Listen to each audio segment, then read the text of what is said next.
Welcome to the podcast, Amazing Tales from Off and On Connecticut's Beaten Path. And I'm your host, Mike Allen. How well do you know the state you live in? How well do you know the town you live in, much less the neighboring town? Did you know there's an easy way to learn about any of the 169 different municipalities in Connecticut? All you gotta do is read those blue and white signs near your downtown that have a summary of the highlights of your town history. Well, our guest today, Tom Fatone, has not only heard of them, he's seen every one of them because he's traveled to all 169 municipalities in Connecticut, read the signs, photographed them, and then published them in a book called, appropriately enough, The Signs of Connecticut. He's going to be along in just a few moments to highlight quite a few of his interesting findings along that route. This week's trivia question: when did 30,000 people converge on a small Connecticut town, but it turns out it was all for naught, but many of them stayed anyway? Stick around after the main program for the answer, because then you'll know the topic for next week's show. Amazing Tales from Off and On Connecticut's Beaten Path is brought to you by our sponsor, Yale New Haven Health. Yale New Haven Hospital was the very first hospital in Connecticut. They opened their doors 200 years ago and later introduced the entire country to the use of penicillin and chemotherapy. Today, some of the brightest minds in medicine choose to work there, and it's the primary teaching hospital for the prestigious Yale School of Medicine. For more information, log on to ynhhs.org. That's ynhhs.org. Well, people who've gotten to know me know that I have a saying about life: any day that I travel on a road I've never been on before is a good day. Few things give me as much fun and satisfaction as exploring new areas. I love it. Towns, cities, forests, rivers, oceans, mountains, and a good burger joint.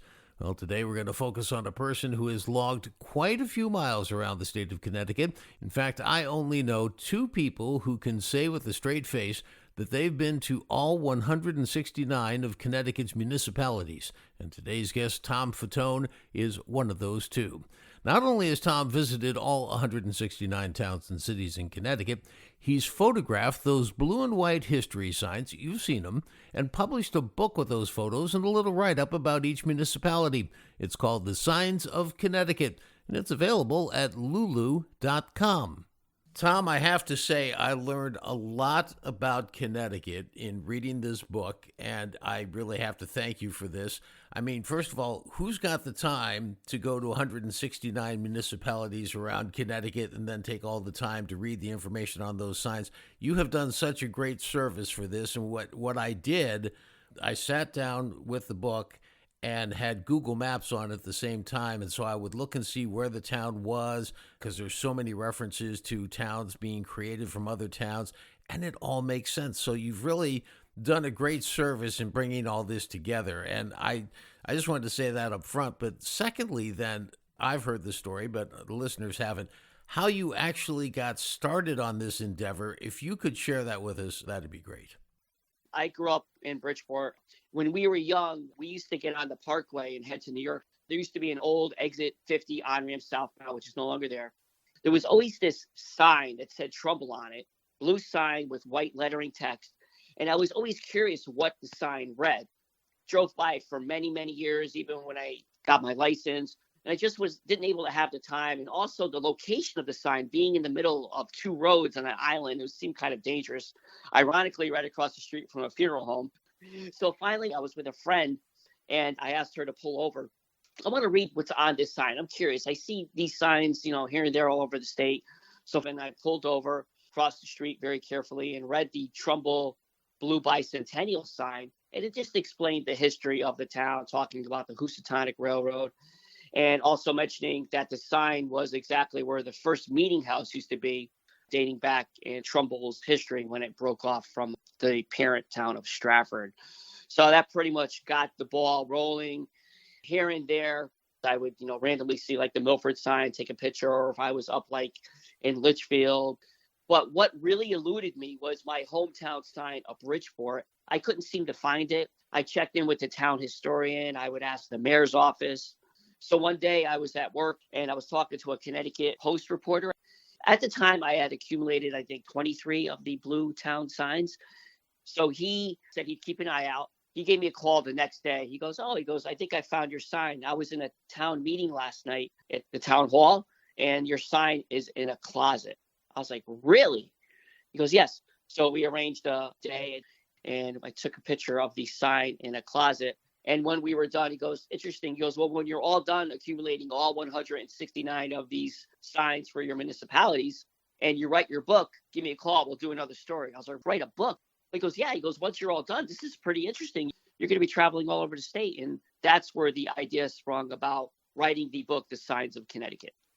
It was 13 years that you spent going around the state capturing all 169 municipalities. Do I have that right? That is correct. And I wasn't married and was single. I didn't have much money. I said, let's make Connecticut my playground. You already alluded to the fact, and I notice this myself when I see these signs, that they're not always in the most convenient locations. And in fact, sometimes it's downright dangerous to get to them and read them. Some are in odd spots, like the Woolkit and Waterbury signs were inside the town hall building, Stanford as well. As I went along these journeys, I would become more comfortable knowing that the signs would usually be on the town green, maybe near the First Congregational Church, or somewhere in the vicinity of the town hall. There weren't too many that were dangerous and hard to get to, but I did know where to look after looking on maps ahead of time. What I'm interested in was, did you just go to the center of town, find the sign, take some pictures, and get in your car and leave? Or did you try and stop at a local diner, meet some of the people? And if you did, what were some of those people like? And did you tell them about your project? I would plan ahead, and I would always try to find something interesting, a place to eat, maybe something historic. I was up in Torrington, and I went to the town green first looking for the sign. I was maybe halfway through my journey at that time, maybe up to 80, 90 towns or signs. And I asked a couple of old timers at the town green who were reading newspaper. And I asked them, I had pictures of the previous town signs. And I showed one of the guys, he's like, oh, you're the sign guy. You're the guy who's driving around the state. He goes, your sign is right up the street in front of the Warner Theater. Now, we're going to get into some examples from specific towns, and I thank you in advance for spending some time pulling together 8 examples, I guess in alphabetical order, starting with Brooklyn. Go ahead. When I found the Brooklyn sign on Historic and Scenic 169, it mentions that the Brooklyn Fair, which I was about ready to attend, is the oldest agricultural ongoing fair in the United States, dating back to 1852. I think the oldest fair in the country is situated right here in Connecticut. And again, when people think of Brooklyn, I'm sure they think of Brooklyn, New York. Now, next is Canterbury. Canterbury, and also the main thoroughfare 169. I would say probably the most scenic road in Connecticut. And I was going that day to visit the Prudence Crandall house, a very interesting story about Prudence Crandall and how she tried to open the school for Black women back in 1833. But on the sign, I learned that day that a gentleman, Moses Cleveland, was the founder of Cleveland, Ohio. He returned to Canterbury and he died there and he's buried there. Route 169 is just absolutely stunningly gorgeous. In fact, there are 2 national scenic highways in Connecticut. The first one is Route 169. The second one is the Merritt Parkway from the Greenwich border to Milford. Keeping going in alphabetical order here, East Hampton. I happened to find the East Hampton sign. It talks about why it was nicknamed the Bell City. I learned about Bevan's Bells. I remember going up Route 66 that day, heading towards the center of the state. And over to my left, I saw a large amount of pumpkins, hundreds of them.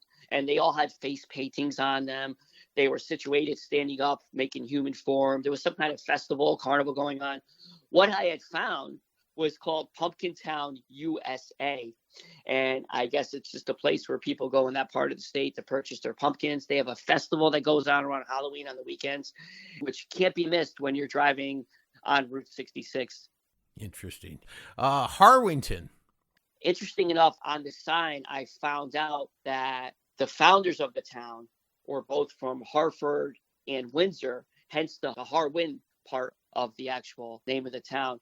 But interesting enough, I found out the TV show, it was called Hell on Wheels. It was about the meeting of the Transcontinental Railroad.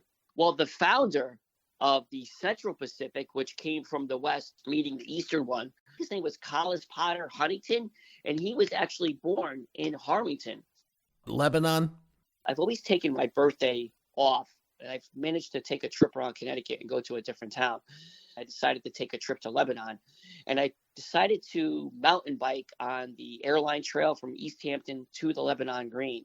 When I arrived there, what I found was a large pastoral green. I think it has the longest town green in the state of Connecticut. Interesting enough, though, on the sign, it talks about Jonathan Trumbull.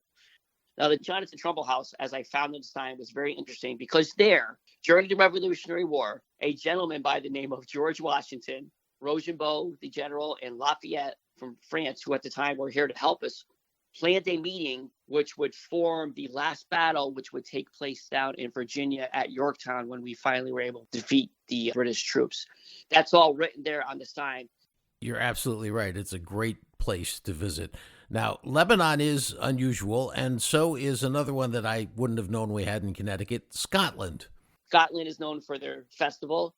Mentioned on the sign, they talk about how the founders did actually come from Scotland, so it is named that accordingly.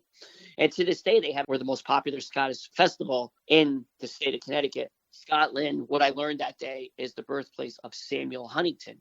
And a lot of people don't know too much about Samuel Huntington. He was the signer of the Articles of Confederation and also the Declaration of Independence. Also, he was the president from 1779 to 1781 of the Continental Congress. So this was before we actually had a president. As you know, George Washington was our first president starting in 1789. But being president of the Continental Congress at the time pretty much made you the highest elected official in the land. So therefore, some may argue that Samuel Huntington could have been maybe one of our first presidents. It is one of those great $5 beer questions at a bar that you can always fool people on. Did we have the first president of the U.S.? Sherman, Connecticut. When I think of Sherman, what a beautiful town. It was in the fall, beautiful leaves. I found the town sign, and it talked about on the sign about a gentleman by the name of Roger Sherman, who the town is named after. And it talks about how in town earlier, he was a cobbler. He is the only elected statesman, to sign 4 important papers in our history, which were the Articles of Association, the Declaration of Independence, the Articles of Confederation, and also the U.S. Constitution. I learned that all on the sign. I was like, wow. It is a very welcoming town and gorgeous, absolutely stunningly gorgeous. Now, not necessarily saving the best for last, but you've done 168 out of the 169 municipalities. You're down to your last one. Go ahead. I decided to save the state capital for last, and what was Hartford. I knew where the sign was. I thought it would be pretty cool if the governor, Jody Rell, would meet me. I tried for months. I worked side by side with the state police and the Connecticut Department of Transportation. I tried to use those avenues to contact the governor. It took me a really long time, months and months of letters and emails. So finally, a representative of Jody Rell at the time said, we have 10 minutes for you on this day. Let's meet, and you can take your picture of Hartford with Jody Rell. So on that date, I meet Jody Rell at the ancient burial grounds on Main Street, Route 44 in downtown Hartford there. And she came out of the car, and she was very, very sweet, very nice to me. And we walked over, we took pictures with the sign, and we both learned that day that Hartford was named after a town called Hereford in England. And what was more interesting is that as a child going to schools in Bridgeport, I went to Thomas Hooker School in Bridgeport. And right in that vicinity, that's where Thomas Hooker is actually buried. The last question that I have for you is, having done this, and you're one of the very few people that I know who's been to all 169 municipalities in Connecticut. I know just one other person who can make this claim. Would you do it over again? Funny you mention that. When my son was born, we have once a month since he's born, and he's approaching age 8 now, we have gone to a different town. We've taken pictures next to the town sign, and we've done something interesting with him. Maybe taking him to a carnival, a fair, someplace cool to eat, checking out a cool hiking trail path. So we're going to continue this, and we're going to be all done again, I guess, when he's 13 years old. I'll tell you, anybody who doesn't really venture out and see the rest of Connecticut and all that it has to offer is simply missing a lot, and I'm sure you would agree with that. 100%. Each town has something to offer, whether it's a historic monument, an agricultural fair, a museum, someplace great to eat, you name it. Each town's got it, all 169 of our municipalities.